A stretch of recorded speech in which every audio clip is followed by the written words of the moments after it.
In today's video, I'm going to teach you how to add a radius dimension in AutoCAD. A radius dimension is perfect for labeling the size of arcs, circles, and fillets. It tells you the distance from the center point to the curve, which is critical for clear drawings and accurate fabrication. In AutoCAD, the fastest way to create one is with the dimRadius command, which you can also type as dimrad. Let's get started. In your command line, type dimRadius or dimrad and press enter. Using the command line keeps things consistent across different workspaces and versions.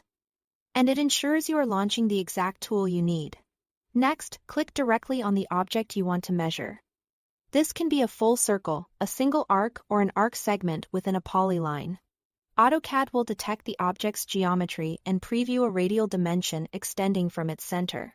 If your drawing is crowded, hover briefly to confirm you are selecting the right curve, and zoom in if necessary for a clean pick.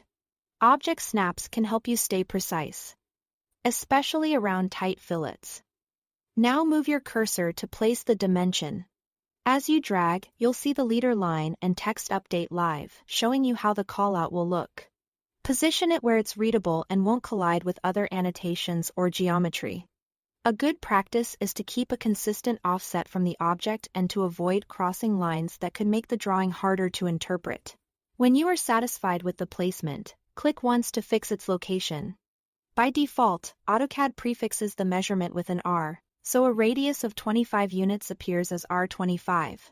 This is standard and instantly tells the reader that they're looking at a radius, not a diameter. If your project requires a different notation or if you want to adjust how the text appears, select the dimension and open the Properties palette. From there, you can edit the displayed text, apply a custom prefix or suffix, and fine-tune appearance settings to match your company or project standards. Keep your edits clear and consistent so anyone reading the drawing understands your intent. That's all there is to it.